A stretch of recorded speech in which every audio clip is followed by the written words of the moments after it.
Hello everyone, welcome to my presentation. My name is Nidhi. Today's presentation will dive into how various historical and modern approaches, along with essential development theories and national frameworks, shapes understanding of children and influence my role as an early childhood teacher. I will do use approaching theories and frameworks, including Jean-Jacques Rousseau's naturalism, the Reggio Emilia approach, Vygotsky socioculture theory, and Bronfenbrenner's ecological system theory, and lastly, link them to early years learning frameworks and the national quality standards. Together, these concepts will help me tackle the guiding question: how will these approaches, theories, and frameworks assist me in understanding children in my work as an early childhood teacher?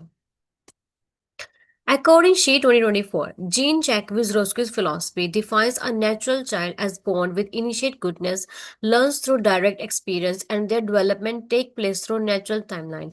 He argued that education should align with the child's development stages, emphasizing that freedom rather than strict control helps children grow into independent and moral individuals. Researchers are key in structuring learning environmental for children to allow them to thrive on play and discovery. In teaching contexts, this theory encourages designing of outdoor learning experience where kids can observe, ask questions, and experiment, nurturing both their cognitive and emotional growth. Researchers focus on honoring children's natural interest, inspire me to embrace a more flexible child-led curriculum. This approach allows educators like me to better understand each child's unique pace, motivation, and developmental needs, which aligns beautifully with the principles of EYLF that emphasize belonging, being, and becoming, aligning with Australian Department of Education 2022. The Reggio Emilia approach, which was developed in post-war Italy by Luis Malaguzzi, seeing children as strong, capable individuals brimming with potential. It emphasizes that learning is a collaborative journey involving children, educators, and the environmental. In these approaches, the classroom is regarded as a third teacher and thoughtfully designed space that encourages exploration, communication, and teamwork. Supported by Irving 2018, these perspective deepens my understanding of children as active participants in their own learning rather than just passive recipients of information. With this information, I am able to pay closer attention to their ideas and to the document to their learning experience, helping to reveal how they interrupt the world around them. As an educator, I will use these principles to craft inviting, aesthetically pleasing spaces and promoting project-based inquiry. This approach aligns beautifully with EYLF practices such as international teaching and being responsive to children's voices, fostering a respectful and democratic learning environment.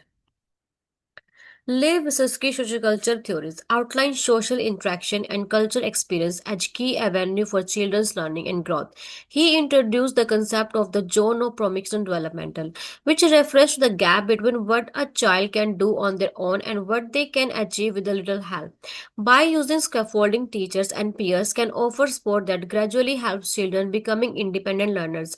This theory helped me to view children as learners who are deeply connected to their social environments, building knowledge through conversation, play, and teamwork. It emphasizes that language and culture play a crucial role in cognitive development, influencing how children think, express themselves, and tackle problems. In my teaching approach, I plan to incorporate Vygotsky's principle by creating collaborative learning opportunities that encourage peer tutoring and guided exploration.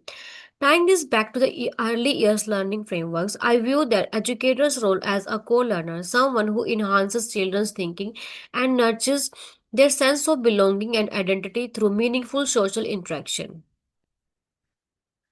Through the Yuri Bronfenbrenner ecology system theory, we see a child's development as shaped by a variety of interconnected environments. He mapped out different systems starting from the closed-knit microsystem like family, school, and friends, all the way to the expansive microsystem which includes culture, laws, and social values. Each of these layers interact in a dynamic way, influencing a child's experience and how they view the world. Through this theory, I learned that the environments I create and provide is part of the environment that contribute to child's growth and also informs me of ensuring that I integrate continuing in the children life through good transition activities between home and school. Because in 2014, sport with an acceleration that behavior and learning do not happen in a vacuum, but factors like family, dynamic community culture, and even the policies all play a role in the child's development. As an early childhood teacher, this perspective inspired me to work closely with families and community members to foster nurturing learning environments. It also resonates with EYLF principle too, partnership with families highlighting that children thrive best when educators engage with them respectfully and responsibly with their unique ecological context.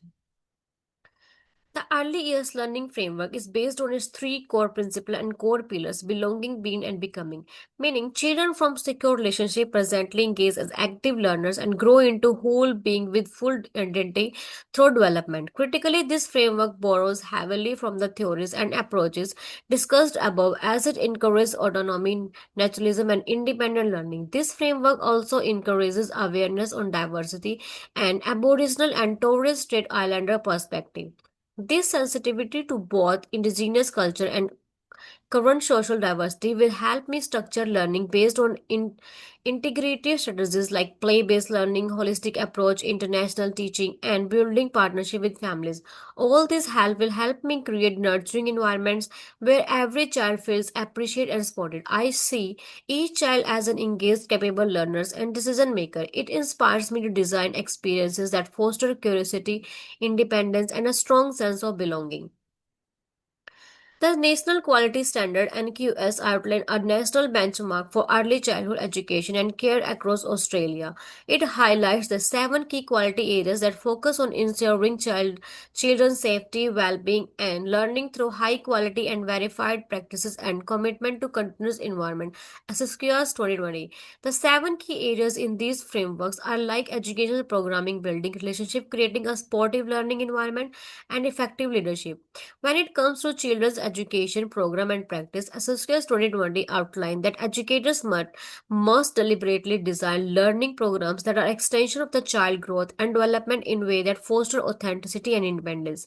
Personally, I find Quality Area 1, which highlights educational program and practices, and Quality Area 5, which emphasizes relationship with children, to be especially significant. They serve a reminder that the quality of teaching is closely tied to how we connect, listen, and respond to each individual child.